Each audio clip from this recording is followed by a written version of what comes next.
I'm sure collectors of almost any hobby will agree that one of the most frustrating things you can encounter is broken, irreplaceable plastic. This is easily one of the most difficult and most frustrating types of things to repair. And unless you can find some spare parts, some things seem nearly impossible to fix. Now, some things will be popular enough that new reproduction parts will be made, and it will be easy to replace broken components. And other things may be simple enough that 3D printing is a very viable option, leading to a wealth of potential. But many items won't fall into either one of those categories. However, not all hope is lost, as I will demonstrate today by repairing plastic components with baking soda and super glue. Before we get into that though, this video was sponsored by Skillshare. Skillshare is an online learning community with thousands of classes covering dozens of creative and other skills.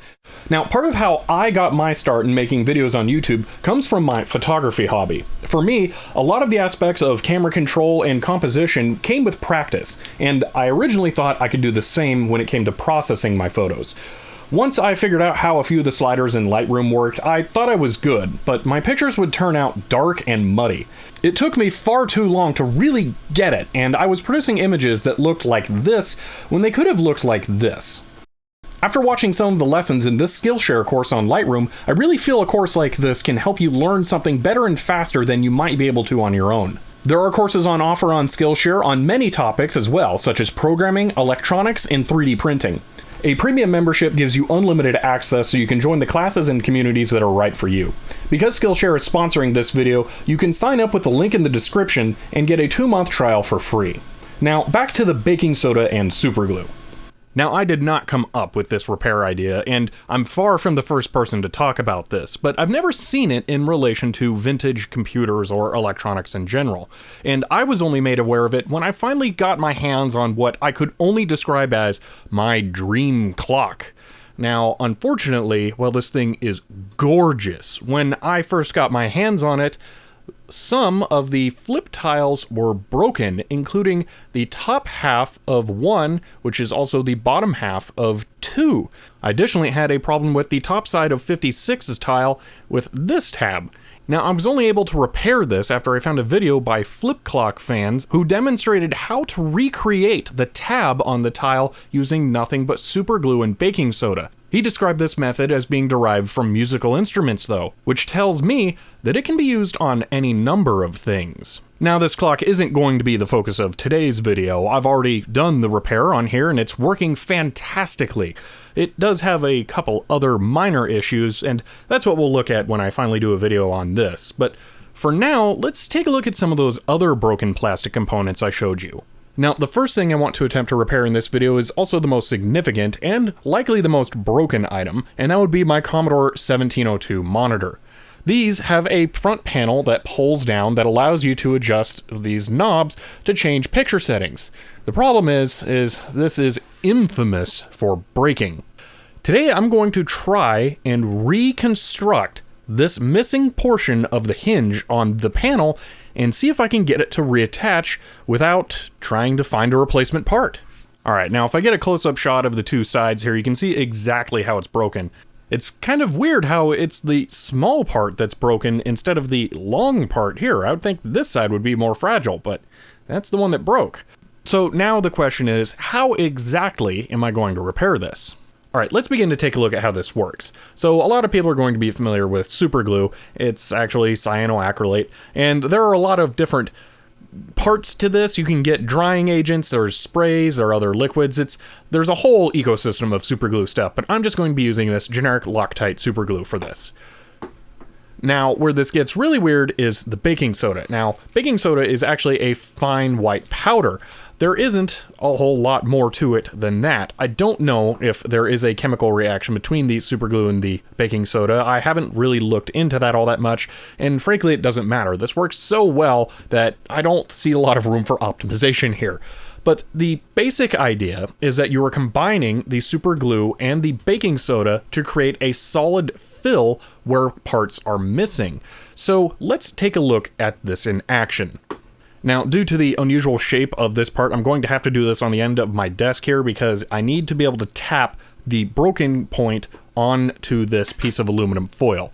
Now, the reason I'm using a piece of aluminum foil is because we're going to put a little bit of super glue and a little bit of baking powder directly on the aluminum foil in two separate areas. You need some kind of surface that's disposable because it's going to have super glue on it, and it needs to be non-absorbent because of the super glue.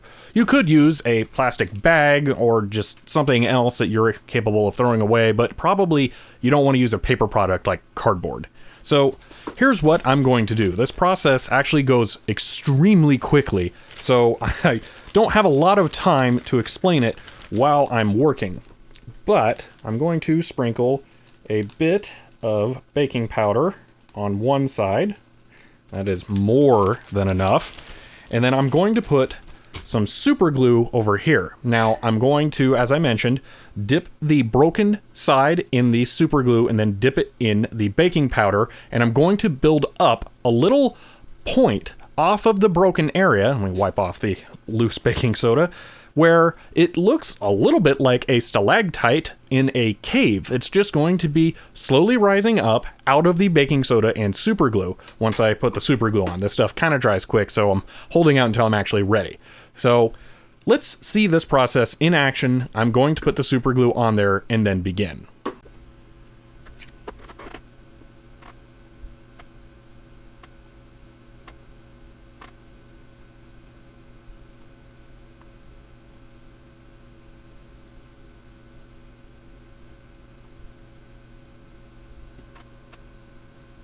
Okay, that's it.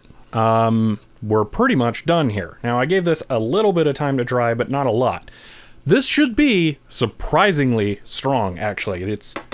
It's not just gonna break off instantly.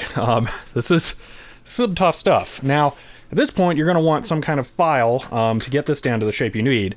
Now, I don't think I got a lot of extra space in here, so I'm gonna not really file on this side. I wanna get it smooth, but I'm going to leave that for the most part, but I do need to go ahead and file this down to be the same thickness as there. So let me get started on that.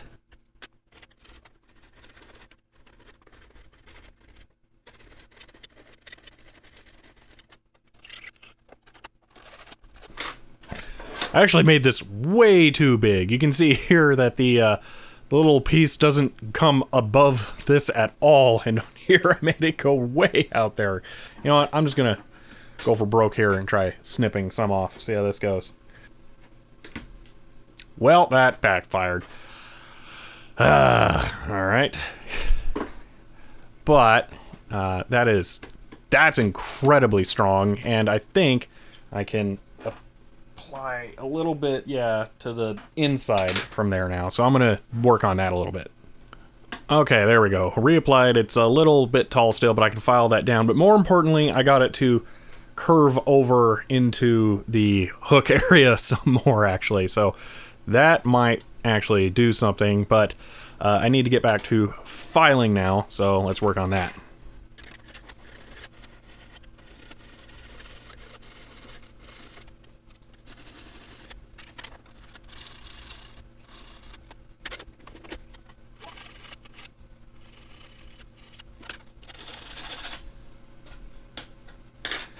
Okay, you know what? I'm realizing that there's a lot of open space on the bottom of the case here where this one actually goes. So that might be all I need to do. Let's try reinstalling this and see if it works. Obviously, I could pretty this up a little bit more, but I just want to get a functionality test right now.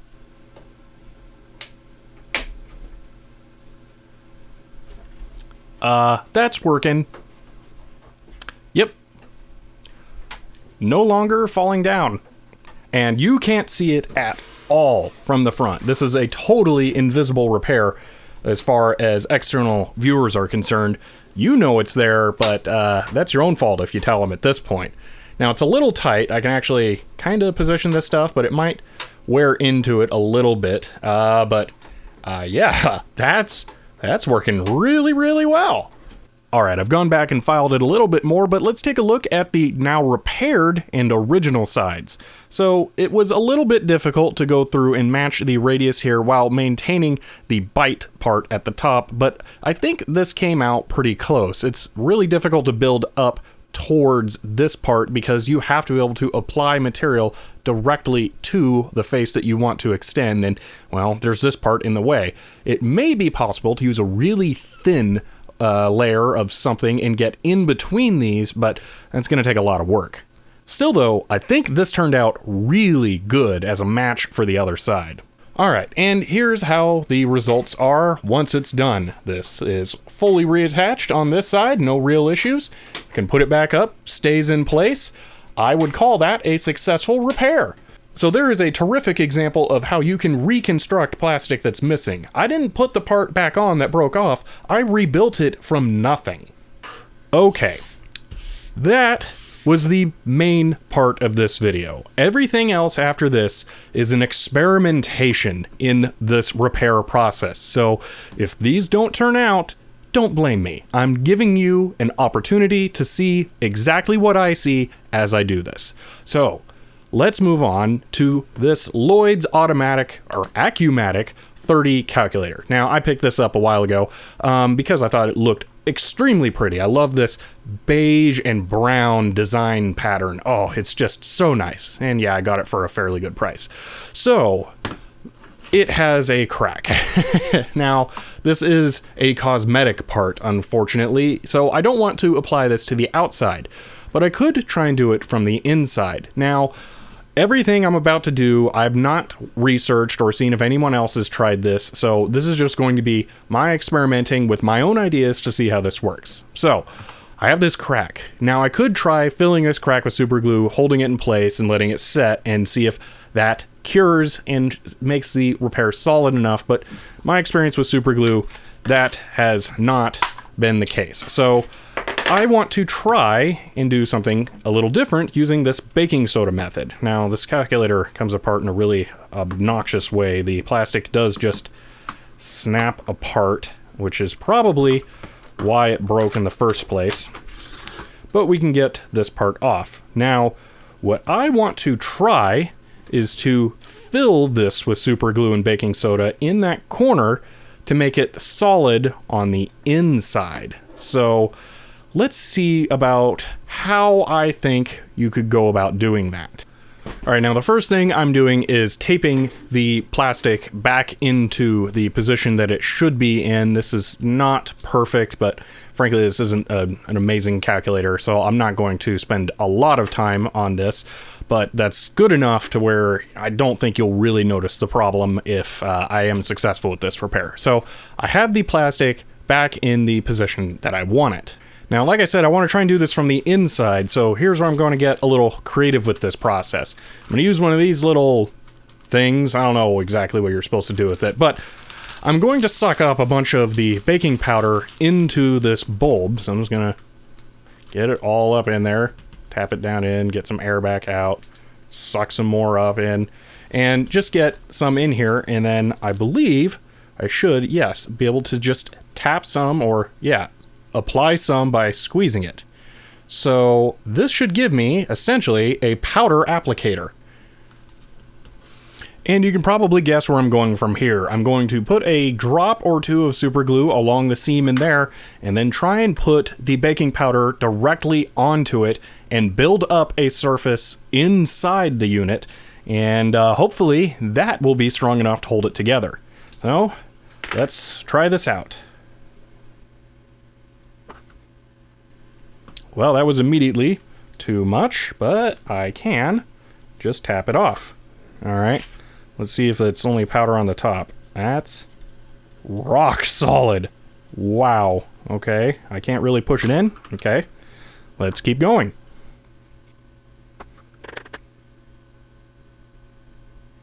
Obviously, way too much again, but I'll just tap it off, and there we go. Okay. All right, that's definitely forming a solid piece in there. I am going to have to go back and file off the edge here because this interlocks onto the bottom piece down here, so that's something I'll have to do, but I'm liking that so far. I'm going to try and do one more up in this corner for good measure. That was much more targeted application this time. Okay,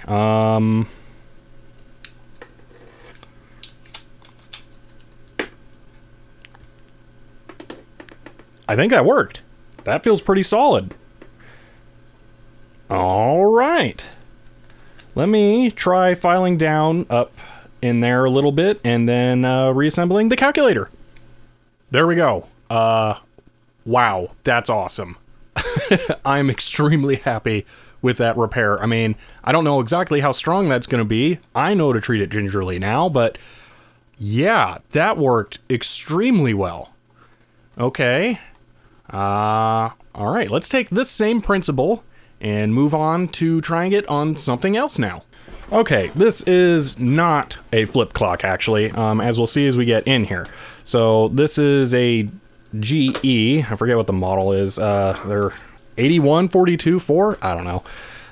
It's a pretty simple clock here, really. There's not a lot going on. It's actually cool. You could, in a way, argue that this is a flip clock, but you'll definitely get people who will say, no, it isn't. Come on, open up. Here we go. Now, the problem with this clock is you can see this thing here. That's for setting the time. Okay. Now, there's supposed to be another one for setting the alarm, but that is broken. So let's go ahead and get the mech out. Ow, the transformer's really hot. Actually, that's the motor. Okay. Now, I've got the parts for the alarm right here. The plastic has contracted, the gear split, and it will no longer work. This is a tale as old as time, and this problem afflicts, unfortunately, it's electric typewriters as well, but this repair concept is not going to work on those. So, yeah, okay, here's why you could potentially consider this a flip clock, even though it isn't. You see the dial, or the digits in there? Well, as this rotates around, they do actually flip just in the back. They pull a 180 as it goes through. So there's numbers on both sides of the tiles. This is still a really cool clock. It's just not quite a flip clock. Also, unlike flip clocks, you can set the time either direction. This thing's pretty cool. Now, anyway, let's get back to the repair. So here's the idea I have. It should be possible to, once have this be a solid piece, to slide it back onto the gear here because it's open for the most part. There you would have to get over a slight bump before you get to the knurling. So here's what I'm hoping. I can put this back together and then just slide it over. Yeah, you probably figured that. So I've already tried to do this with just plain super glue without any luck whatsoever. Now I'm hoping that this new method where I create a thicker surface on top might actually work. So let's do this again with some tape. All right. Try and put this together in the shape that I want. Now the teeth on the outside of this are not crucial to the functionality. Oh, I hate super glue bottles so much. Anyway, the teeth aren't structural, so if they don't have the correct pitch between all of the teeth, it's not going to be the end of the world.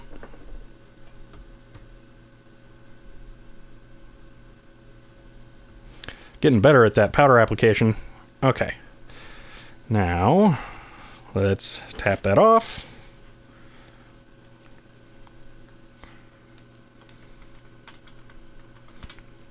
And go for round 2. This is actually kind of fun.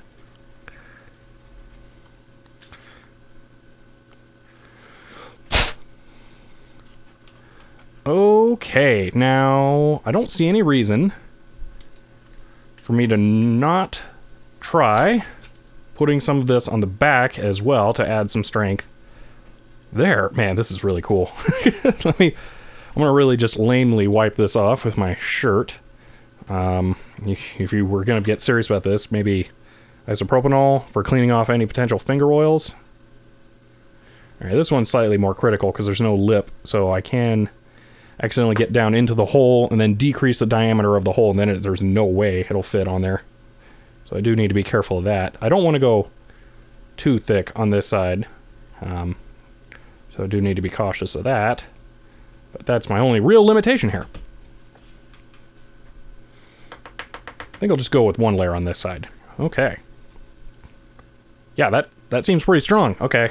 Let's see if I can luck out here, maybe. See if this just splits immediately or if it'll even fit on.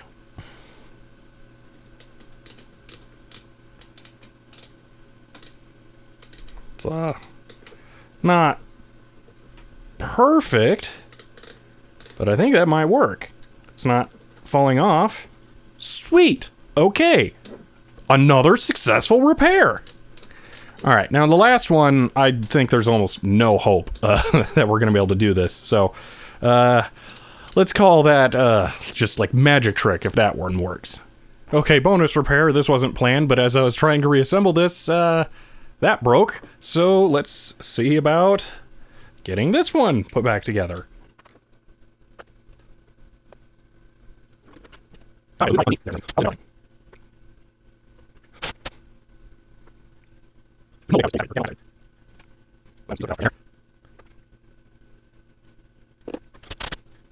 Yep, there we go. I'm really liking this technique. All right, for the PC Junior, the sidecars are all meant to be connected to each other, so the sides of them aren't that pretty.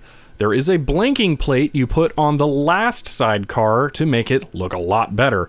But the problem is, this sidecar plate attaches with just these little plastic pegs, and they almost always break off. I'm down to 4 out of the original 8, and this one's pretty much ready to go.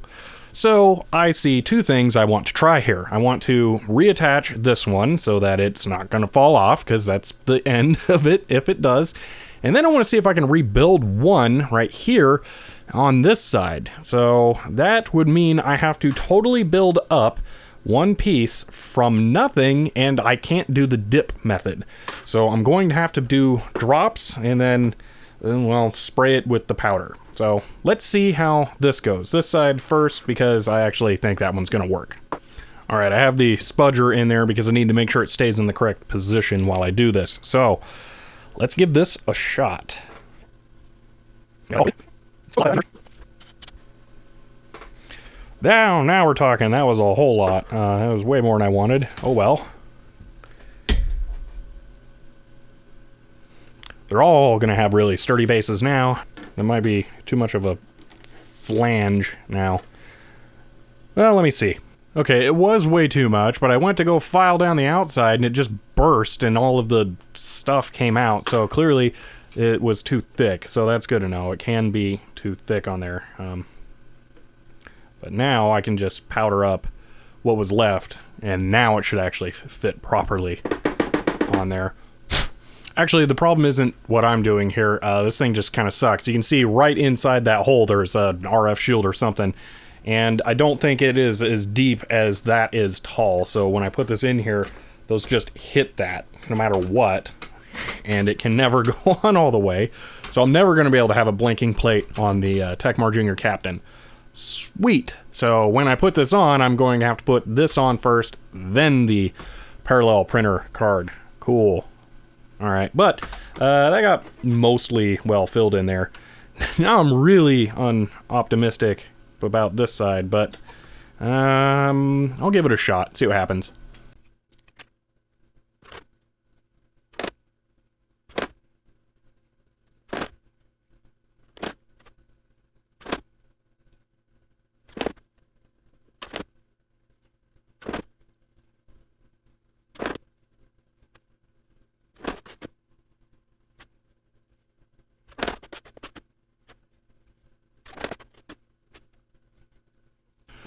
Okay, I think that might be about the size and shape, especially compared to over here. So I'm going to work on seeing how well I need to file that down and get it to fit in the parallel card adapter now. Okay, I did have to go back and put a little bit more material on, but on the parallel port adapter, this fits extremely well. It is super tight on there. Yeah, that worked fantastically. So I would guess that's another success. Wow. This stuff has been magic. All right. 1702. Calculator. Clock. Twice. PC Junior. All of these things have been fixed in at least some way. thanks to the super glue and baking soda trick. This is a fantastic result. I seriously couldn't be happier with how this turned out. That is just a wonderful way of repairing these things that you're just not going to be able to repair otherwise. I am officially challenging any other YouTuber with broken problems on their old plastic parts to try this out, because I want to see what other people's results are and to experiment with weird stuff like my little bulb full of the powder here. I want to know what other people can come up with these things, because there's so many potential possibilities here for repairing stuff that just the more people looking into this, the better it's going to be. Well, I hope you guys enjoyed this rather messy look. This wouldn't be so bad if I hadn't fixed so many things at once. And that's another thing that could be optimized, is the recapture of baking soda. For me, I was going along and having this thing suck it back up into it, but, you know, there's only so much you can do there. But, yeah, hope you guys enjoyed this look, and hopefully you learned something. I know I really did. I thought I was going to be able to fix this. I didn't think I was going to be able to fix any of the other things, and this just worked fantastically. So, alright, if you want to support the channel, I am on Patreon, but for now, that's it. I'll see you later.